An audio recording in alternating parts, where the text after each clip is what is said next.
ازيك يا عم الحاج؟ الله يسلمك. عامل ايه؟ الحمد لله في نعمة. طمنا على احوالك. الحمد لله يا رضا، نحمد ربنا. انا بحب اصور مع او اسجل مع الناس الكبيره طبعا. طبعا بيبقى عندها خبره في التشجيع. وعندها طبعا تاريخ وعارفه تاريخ الانديه كويس، ان كانت انديه معروفه او انديه مش معروفه. تمام. حابب اعرف بس انتمائك لمين الاول، اهلي ولا زمالك ولا اي فريق؟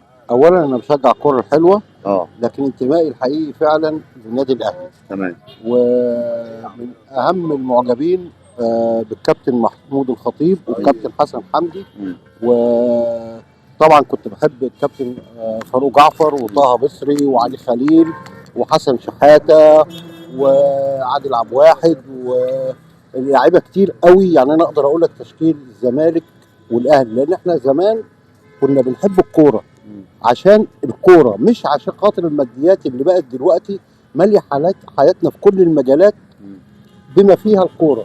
يعني ايه لاعب يبقى النهارده لابس تيشيرت ايا كان لونه احمر اصفر اخضر ازرق، بكره يتحول للون تاني عشان ايه؟ عشان ماديات. يا جماعه الكوره انتماء.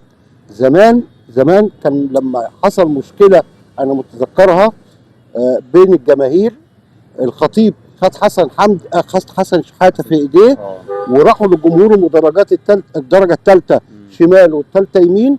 الجمهور هنا سقف وهنا سقف والماتش اكتمل بدون اي مشاكل وبدون اي صعوبات. النهارده اللاعب نفسه بيشتم زميله وفي الاخر بتبص ليهم في غرفه واحده في المنتخب. طب فين الانتماء؟ وخارجين مع بعض كمان مش في المنتخب. لا يعني في الاخر احنا بنقعد 20 يوم ولا شهر في معسكر في منتخب، بناكل ونشرب عيش وملح.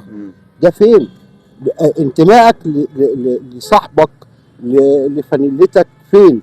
من ايام حسام حسن وابراهيم حسن ربنا كرمهم، هم محترمين، مش بقل منهم. من ايام ما هم مشوا من النادي الاهلي ايا كان السبب وراحوا الزمالك، وبدا الناس كلها تاخدهم قدوه. مروان محسن، ايا كان الاسامي، واخد بالك؟ عشان خاطر ما هو شيكابالا برضه. لا ما هو شيكابالا مضى، عشان ما نقولش حد وننسى حد. واخد بالك؟ انا زمان كنت بشجع كوره، لما كنت ابص الاقي الناس حابه بعضها. يا راجل هقول لك على موقف جميل. الخطيب في الثمانينات جاب جون في عتوقه بكعب رجله، واخد بالك؟ عتوقه ساب الكوره في الجون وخرج حضن الخطيب. ده لاعب مش مصري، ولكن من حب الكوره، حب الكوره نفسها، مش حب النادي بس، حب الكوره. انا بلعب رياضه عشان بحب الرياضه. انا يوم ما لعبت الرياضه كنت بلعب رياضه معينه كنت بحبها، مش عشان خاطر ان انا عايز اخد الرياضه دي اتعنف بيها. انا كنت بلعب كونغ فو، مش عشان اخدها اتعنف بيها، لا، او اخدها اتمنظر بيها. ليا صحتي نفسي صحيا على الاقل صحتي. فانا لما بلعب رياضه يبقى بلعب رياضه. الرياضه اخلاق. تخيل ان اكتر كلمه، يعني انا ليا ناس زمايلي اعضاء في النادي الاهلي، تخيل ان اكتر كلمه بيشتم بيها حسن حمدي والخطيب في النادي الاهلي ايه هي؟ يقول للاعب ايه؟ يا ابني المفستكه. انت عارف يعني ايه كلمه يا ابني المفستكه؟ أيوه. يعني يا ابني المخلعه. أيوه. مش عارف تلعب. ايوه، واخد بالك؟ بيحمسوا بعض يعني تحميس ملعب والكلام ده. بصرف النظر بقى، تعالى بقى بص لفلان ولا علان عشان ما نقولش اسامي حد ونجرح في الناس. ابني مش عارف ايه ودي سدايه معايا وابن مين وابن مين. لا، الكلام ده مش رياضه، دي مش رياضه، دي تجاره ودي عدم اخلاق. انت طبعا لسه صغير. النهارده انت تفتكر اقوى جون جه في مصر ده كان جون الشيخ طاهر. هو لو سمع الشيخ طاهر الشيخ. طاهر الشيخ ده في يوم في مصر ماتش مقديشو الصومالي والنادي الاهلي، شاط الكوره من قبل دايره السنتر، دخلت الجون وقطعت الشبكه وطلعت المدرجات. من ذهول الحكم راح للشبكه وعينها لقاها مقطوعه من قوه الكوره. خد بالك؟ كان من ضمن احرف اللعيبه في مصر، مش عشان انتباهي بقى هقول لك بقى اللعيبه اللي كانت حريفه فعلا. كان علي خليل، طه بصري، فاروق جعفر اناني. واخد بالك؟ ايوه بس و... حريف. لا لا لا لا لا لا، الاناني مش حريف. اه ما بحبش غير نفسي يبقى مش حريف. ايوه الكوره معناها لعبه جماعيه، صحيح، واخد كرة بالك؟ القدم لعبة جماعية فعلا. واخد بالك؟ مش مم. فرديه. مم. فاروق جعفر بيلعب كوره مم. لكن اناني. انا على فكره قعدت معاه هنا عند نادي الترسانه على القهوه، مم. واخد بالك؟ انا اهلاوي، اعرف فاروق جعفر وطه بصري وعلي خليل الله الله يرحمهم، يرحمه. واخد بالك؟ مم. الناس دي كانت حريفه فعلا.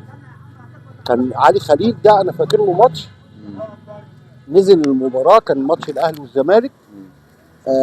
غير النتيجه من 2-0 ل 4-2. مم. والعكس برضو حصل مع النادي الاهلي، الخطيب نزل المباراه غير النتيجه من 2-0 ل 4-2. مم. واخد بالك؟ في حاجات ذكريات. الناس دي كانت بتحب النادي، مم. كانت بتحب الكوره. عمرك سمعت ان في لاعب زمان؟ يعني انا فاكر برضو في مباراه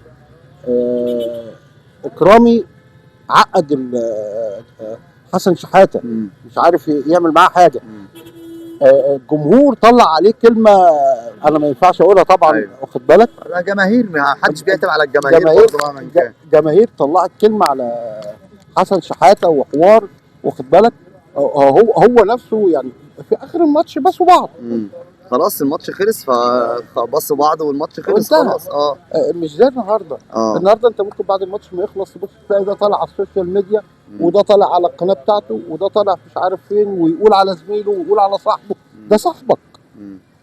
ده انتوا في الاخر ممكن تروحوا تقعدوا في كافيه واحد. وده اللي بيحصل اصلا، واخد بالك؟ وده اللي بيحصل ايوه، فعلا. ما هو اصلا بص، والجماهير هي اللي بتمسك في بعض في الاخر.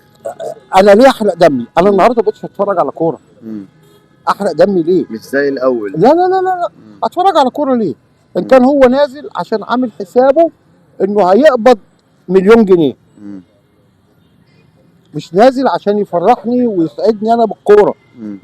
مش نازل عشان يمتع الجمهور بتاعه مش بكوره. ممكن يكون لسه في لعيبه زي دي يا عمي؟ لا لا لا لا محتاجه لا. يعني لا. محتاجه تلعب كوره او جعانه كوره؟ لا، مفيش في المجال الرياضه والكره القدم لاعب النهارده بيلعب كوره من اجل الكوره.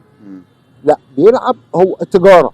زي انا راجل سواق بطلع اشتغل عشان اجيب الجنيه. زي انت راجل بتعمل تيك توك عشان خاطر تعمل مشاهدات، نسبه مشاهدات عشان يجي لك فلوس. كله النهارده. ادعي لي بس يجي لي مشاهدات الاول يا عم الحاج، انا لسه في البدايه. حبيبي ربنا يرزقك. الله يخليك. ربنا يرزقك. الله يخليك. لكن هي القصه كلها النهارده الناس بقت بتجري ورا الماده اكتر من اي حاجه. يعني النهارده تقدر تقول لي ان النهارده خلاص ما بقاش في حته الانتماء دي، ما بقتش موجوده. طب قول لي مين منتمي؟ انت راجل في المجال واكيد بتشجع نادي، انا مش هسالك مين عشان خاطر ما حرجكش لا انا اهلاوي عادي. لا ايه اللي ما فيهاش احراج. واخد بالك؟ قول لي مين بيلعب كوره النهارده من اجل الكوره النهارده؟ قول لي مين. اذكر لاعب. طاهر محمد طاهر بيلعب من اجل الكوره. بيلعب من اجل الكوره. ازاي؟ مع انه لاعب يعني مش احسن حاجه. ايوه ماشي. ليه بيلعب من اجل الكوره؟ لان هو ما عندوش فرصه انه يتنقل من مكان لتاني. ما عندوش الامكانيات اللي تاهله انه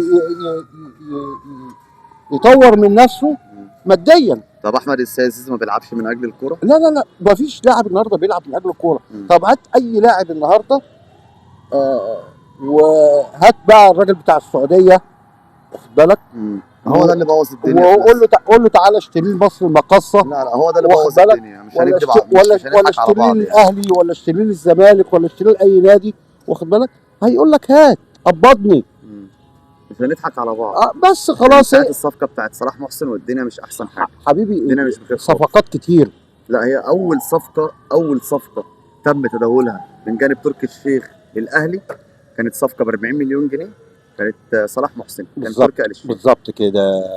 طب انت بعد ما واحد لاعب لا مؤاخذه بياخد 3 تعريفه، ايا كان الرقم 3 تعريفه، وياخد 40 مليون جنيه وتعمل له عقد في مكان وبمبلغ كويس، الناس كلها هتعمل ايه؟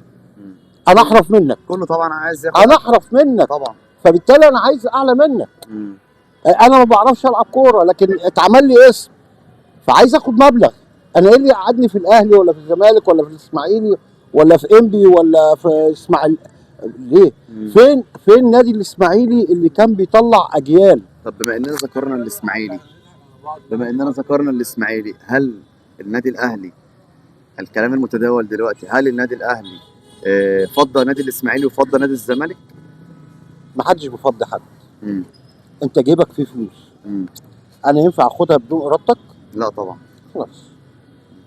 انا بعرض عليك دلوقتي ان انا اشتري التليفون اللي انت بتسجل بيه ده، صحيح. هاخده غصب عنك؟ لا طبعا. الا اذا كنت حرامي. هو عرض وطلب. الا اذا كنت حرامي. هل لو انتوا شايفين ان النادي الاهلي حرامي ودي صفه من صفات النادي الاهلي فده موضوع تاني. بس اكيد لا، الناس مش شايفه كده. لا يعني لو انت شايف او الناس شايفه ان النادي الاهلي حرامي فتثبت. تثبت ان هو حرامي وبيسرق فلوس عشان يشتري بيها اللعيبه.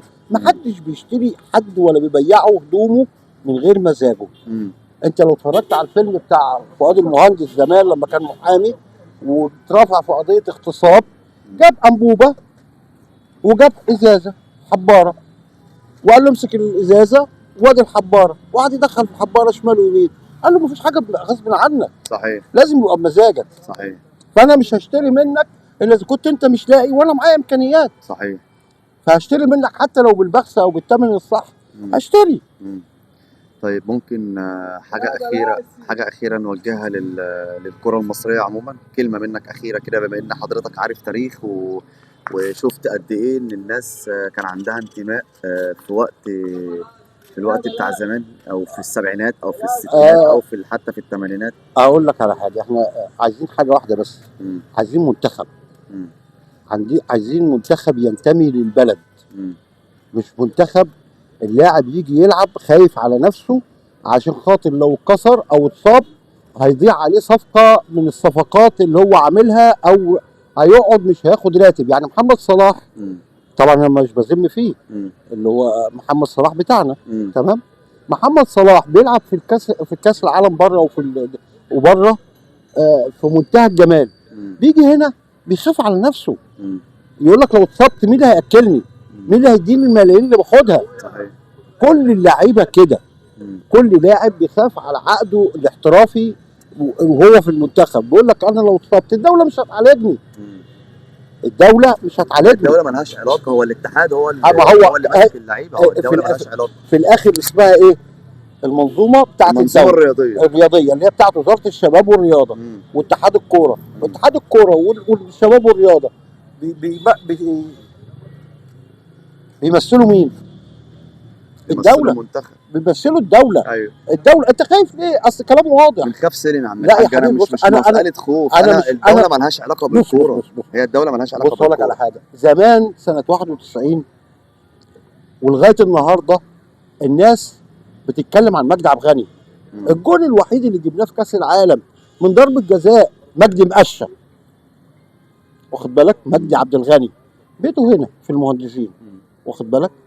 مجدي عبد الغني جاب جول اتعمل له بوليكا واتشهر. بس الحمد لله جه صلاح وتريزيجيه الحمد لله خلصونا من القصه دي. بص كان بيذلنا يا بايا هو ده اول جول وده الجول الوحيد اللي جبناه في كاس العالم. صلاح وتريزيجيه جم في الجيل بتاع النهارده. انت الجيل الجديد. افتكر من 91 مين اللي دخل مجدي عبد الغني اتحاد الكوره؟ الجون ده. ايه اللي عمل اسم مجدي عبد الغني في عالم كره القدم؟ الجون ده. بس ما كانش لعيب يعني؟ لا مش لعيب؟ لا ولا انت ما بتحبش لعبه؟ لا هو مجدي عبد الغني مش لعيب، مش حريف. مجدي عبد الغني كان بيلعب خط نص. تمام. في الوقت ده كان بيلعب مركز 6 ولا مركز 8؟ لا هو مركزه كان ايه، 6 ولا 8؟ يعني على الدايره ولا بيتحرك لقدام؟ لا بيتحرك. يعني 8. خد بالك. كان في احرف منه. كان في صفوت عبد الحليم وكان في علاء ميهوب وكان في الزمالك برضه ناس محترمه جدا. واخد بالك. ما كانش هو الفوت فروت زي ما بيقولوا. أيوة. لكن هي جت معاه دخل شط ضربه جزاء. يعني حتى الجون ما جاش بلعبه. ده ضربه جزاء. ضربات الحظ. هي اسمها ركلات الجزاء الترجيحيه او ضربات الحظ. جت بضربه جزاء. ليه يطلع بيه السما؟ طب ما نتكلم في المعقول. ده كاس العالم بتاع 91. طب 82 كان في كاس عالم بتاع باولو روسي، واخد بالك لما اتشهر مم. الناس عملت فيه ولا حاجه، هو خد يومين وانتهى الموضوع. مم. ايطاليا هو خد يومين ثلاثه اسبوع شهر شهرين واتعرفوا خلاص. لكن مش زي هنا، احنا هنا لما بنمسك واحد يا نخفز بيه الارض مم. يا نطلعه السماء. مم. هو ده الشعب المصري. مم. انا اتشرفت بيك، الله يخليك. وبجد معلومات جميله ومن اجمل التسجيلات اللي سجلتها والله العظيم. الله يبارك لك. الله يخليك.